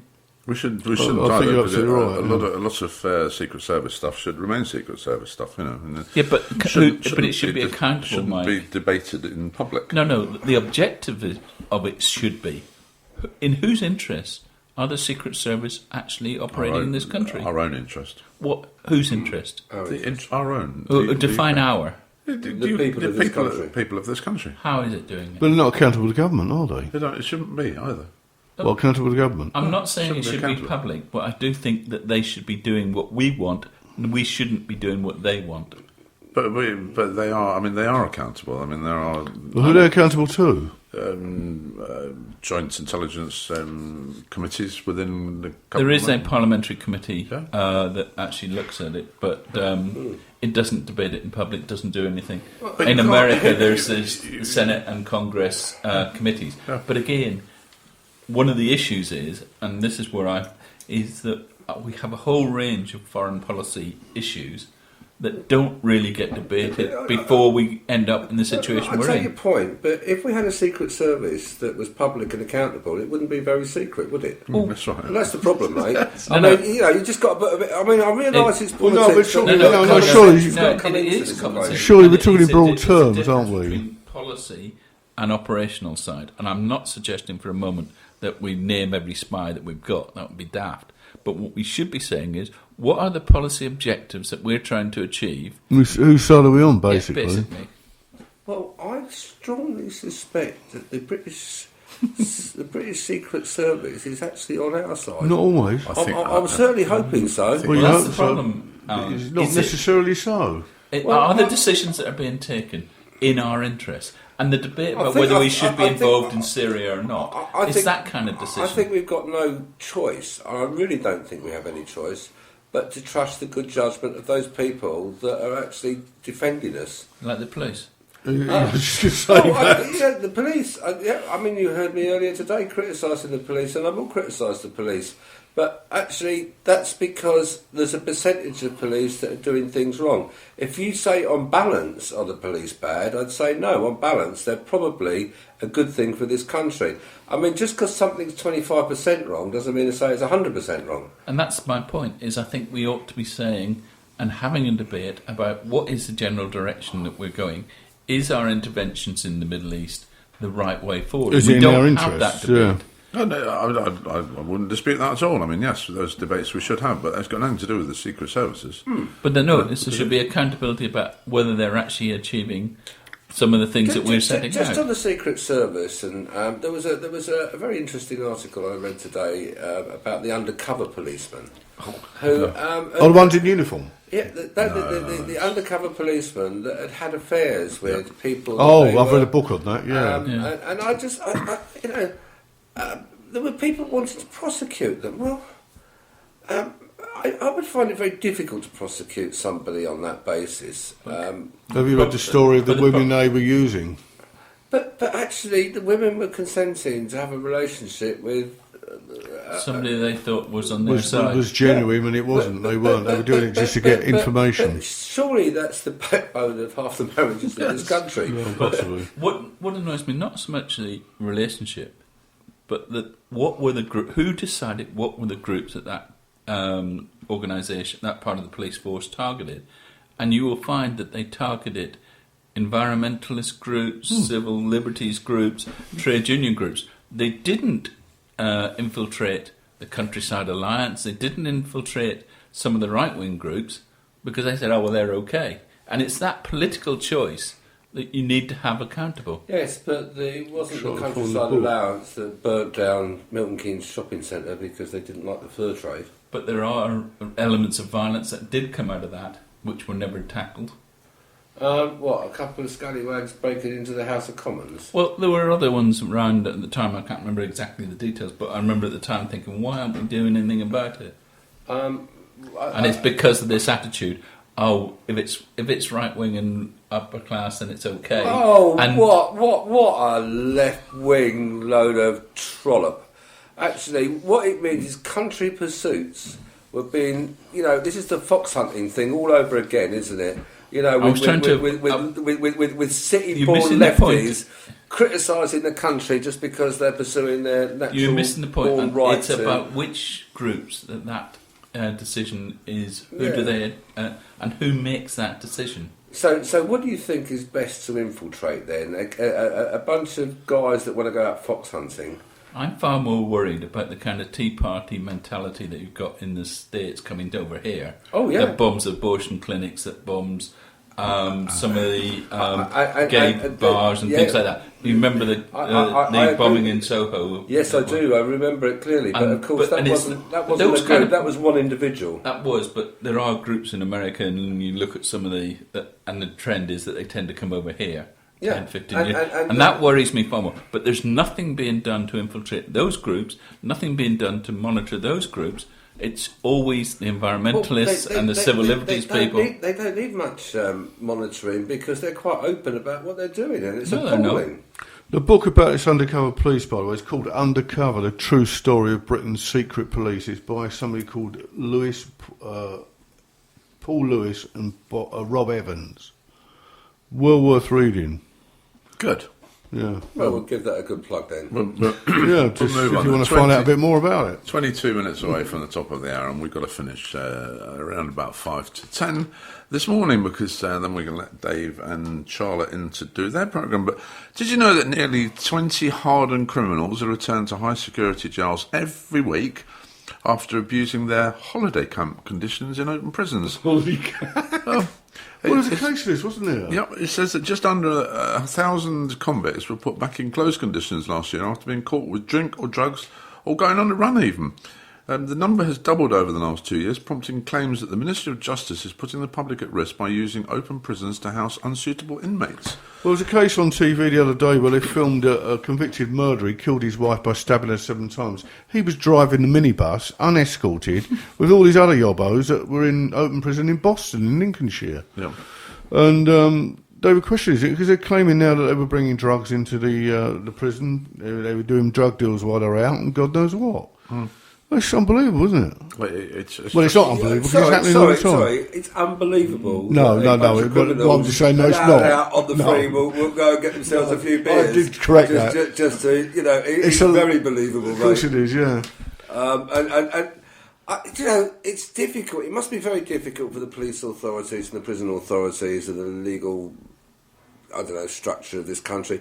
If we've got somebody who's made a mistake in the past and they've done something wrong and they've served their time and they're coming to the end of their time, and we've got to try and rehabilitate that individual back into society, there has to be a point. You don't just let somebody out of a high security prison straight into society. Because I think that would be a dangerous act. And I think the fact that they find some sort of mechanism for slowly releasing them, giving them a bit more freedom and a bit more responsibility, it's something that works for the vast majority of them. It does work, and that's why... It doesn't. It frequently fails, doesn't it? No, of course it frequently fails, but all you're talking about is the failures. You're talking about the 5 or 10% that fail. You're not talking about the 80 or 90% that actually succeed. I'm afraid that's typical again of, only looking at the bad news. No, they're going to be a bit more careful, haven't they, about how they... You don't really hear about the people that are actually successfully rehabilitated into society as a result of the techniques that have been used by the prison system. There's so few of them. Because there's so many of them, Mike, and it's not good news. No, there's so few of them. I think if you reverse your figures... you've already proved this morning you've got your figures wrong, so... I haven't got... Yes, I proved my mathematical inability. That 70% of statistics are made up. Yes, the rest are lies. The rest are lies, well, that's true. But you don't hear about the good news stories, you only hear about the bad news stories. But I did listen to an interview from, what is that organisation that looks after prisoners' rights when they're released? It's called Release, isn't it? Is it Release? No. Unison? No, I can't remember. I can't remember, but I was listening to an interview with one of the leaders of that on the radio the other day, and was that Chakrabarti? They were explaining the successes that were had. And I was quite surprised at how few people actually go back to prison. I always thought it was a much higher percentage, but the vast majority of people don't go back. Well, they can't get rooms. There's no room for them. I just think it's typical of the kind of debate that we have in this country, that the papers actually concentrate on the abuses. And I have to back Alan up here, that the where there is success, where people are properly rehabilitated, we don't report that. We don't actually look at those. We don't look at the whole success of the preventative work that goes on.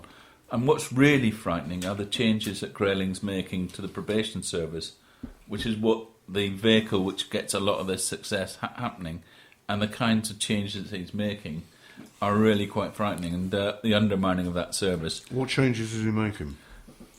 It's about the privatisation, and it's about all those diminution of conditions, etc.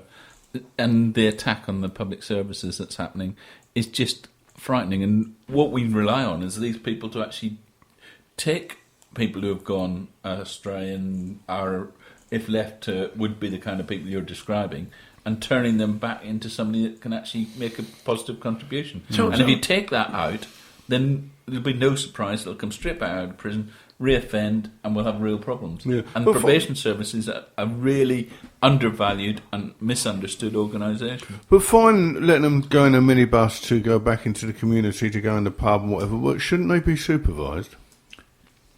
Well, I mean, that's a debate in itself, isn't it? But that comes down to resources, and that comes down to the way that if we're cutting back on resources as we are, That's where you get that kind of situation. But you talk about resources, Brian. And we frequently say it here in Milton Keynes because we've got to go an category A prison here. And when they're taking prisoners to Northampton Crown Court, for instance, they go off in a white van and there will be 4-6 police cars with them, and blue lights going, and they stop all the cars. It's a bit overkill, surely. To me, if they all they want is 2 big burly guys, sit the bloke in the back of a taxi, and they can run him to Northampton Court in a taxi. It's got to be considerably cheaper than putting police cars on and blue lights and sirens and all that. Because it's just. Well, it also draws attention to it. Well, of course it does. They're concerned apparently about too many prisoners dying in Milton Keynes prison, wasn't there? Well, There's a story the other day. I don't know. I haven't heard that one. Well, it was in the local press. I've actually been around there a couple of times. Have you? Yes. not in it. Well, yeah, in it actually, but and it's quite a strange I've actually place. got some statistics here, gentlemen, which actually are a bit worse than I thought. 27.9% reoffend within 1 year, 38% reoffend within 2 years, and 52% reoffend in 5 years, and 58% on 9 years. All right, but we rest our case, Your Honour, don't we? Well, we don't rest our case. That means that actually 50% haven't. 70% haven't reoffended. So let's get that right. Depends what they've done, doesn't it? Well, this is using the cohort of prisoners that were released between January and December 2000. But my point was the fact a convicted murderer was allowed out. All right, he killed his wife, so it's probably unlikely he would kill anybody else. But even so, should he not be locked up for life? But you're exactly right there. Or given a medal. Sometimes there's a crime of passion, and I actually totally believe that even a crime of passion needs to be punished in an appropriate way. But when that punishment is finished, there is a it's not a life sentence. It's a sentence for 10, 15 or 20 But what years. about that interesting debate about the Stoke City player, is it, who was convicted of rape, got 5 years for it. He was one of their star players. He's got 5 years, but they reckon that he'll be out on licence towards the end of this year, because that'll be 2.5 years halfway through his sentence. And the football club are looking at taking him back on board and letting him play again. What, you mean somebody's been given a second chance, Mike? Yes. Never. Well, this is... I'm staggered. You mean that actually, because you've made one mistake in life, you're not condemned forever? I can't believe that's happening in this country. It's not a mistake, is it? It's not a mistake. No, it's not a mistake. Well, I tell you what, for both parties, this young I'd say it was a big this mistake. young man is held up as a hero because of his sporting prowess within the football team. I don't think people are that stupid that they can't actually recognise the fact that there are two sides to that. There's one side where the guy might have great sporting ability, no, the kids wouldn't. But people also recognise that the man has behaved extremely badly and has been punished. He's been locked up for 2 years, and if he makes one slight mistake, he goes back for the remaining 2.5 years of his sentence. We tend to have this black and white judgment. You're either all bad or you're all good, and the reality is we've all got good and bad in us. That's very true. I think if we look around any table anywhere in this country at people, you'll find people who've made mistakes that actually could have ended them. Aren't we making one now? I'm looking around the table, and I can't see any mistakes at all. Well, I'm afraid. Even I mean, we've got Brian's haircut for a start. Now, there's a mistake if ever there was. Mike, even I make mistakes, but being wrong isn't one of them. That's right, exactly. I mean, many years ago, there was a footballer called John White who actually died. He got struck by lightning while playing on Cuffley Golf Course or Enfield Golf Course, and he jilted his bride at the altar, apparently, and he really got the bird when he turned out for Spurs the following weekend. Yeah, and that was just jilting as well. Football fans can be very unforgiving if they think somebody's behaved inappropriately. Well, like that manager at the moment. Yeah, I mean, that's which manager? The Malky Mackay, the Cardiff one, where he was actually doing these tweets and which have no. I mean, people who tweet and who put on Facebook should recognise it's like writing on a postcard. Of course, it is. It isn't secret. Yeah, The trouble, there's people finding when they go for job interviews. The trouble is that's the thing, isn't it? Because I mean, quite often, I'll get an email, a Facebook thing from somebody, and I think, oh, that's very funny, and I'll sort of reply back to it, and I think, perhaps I shouldn't have really said that because that was between me and that person. But as you say, it's gone worldwide because everybody has access. Well, a lot of people have access to it, But what about old Gascoigne? Poor old Gascoigne. Did you see him on television? He looks dreadful. I think he's on his way out, I'm afraid. He's had enough chances. People, God knows how many people have helped him. Yeah. But he's going away, poor old George Best, isn't he? Yeah. A great talent that's gone to waste. And why is it? He's got to have mental problems, surely. He's got to have some, well, he's alcoholic, isn't he? And that's, end of story, I think, once alcoholic, always an alcoholic, But I met George Best here in Milton Keynes, actually, many years ago. Yeah, I sat beside him in a pub, in a hotel. Yeah, did you speak to him? Yeah, he did, actually. Well, he spoke to me, he said, you can buy me a drink. Great footballer. Absolutely well, so was Gascoigne, wasn't he? Yeah. He was an absolutely brilliant footballer. But I saw Best play at Chelsea one day. He was absolutely hacked to pieces by Chopper Harris. I've got some personal experience of people who've drunk themselves to death. And, it doesn't matter what you do.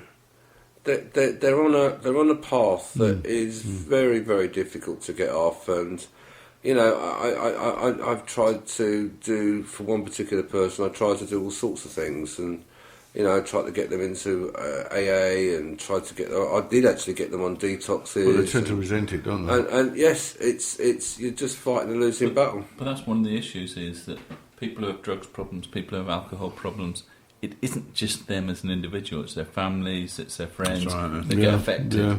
And that's something that we don't recognise in our drugs policy in this country, is it's not an individual problem, it's a family and a society problem. Unfortunately, I think unless you've actually... We don't have a drugs policy in this country, we have a drugs prejudice. Unless you've experienced it. I mean, my younger brother died about 5 years ago now. He was an alcoholic, although he hadn't drunk for about 8 years, I suppose, but he died of cancer. But again, experiencing it within the family is something that does... lets you then talk about it, I think, in openness, because you actually witnessed it. I think it's something that until you witness it, it's a little bit like the cancer itself, isn't it? I mean, people say, that we all know somebody who's suffered with cancer or died from it. What do you think about Nick Clegg's latest... Nick Clegg, who? Yeah, Nick. Who's that? His latest decree that no longer should people go to jail for the possession of small amounts of drugs for personal use. I think he's right. I think he's right as well. I think drugs should be legalised. Thin end of the wedge, I think. It's a very... The police have those powers at the moment at any rate, because if they arrest somebody or stop somebody with a small amount of, obviously for personal use,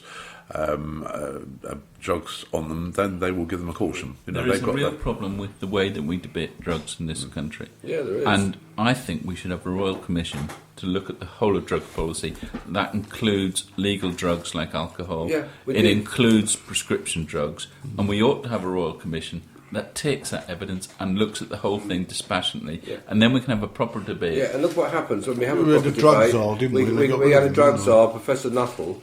Wouldn't listen to him, would I? And when he actually sort of said, well, actually, what you've got to take into account is alcohol is a far more potent and worse drug and causes more problems than ecstasy. He was probably sacked by a government with prejudices that go far beyond anything that is acceptable in a modern society. That was the Labour government, wasn't it?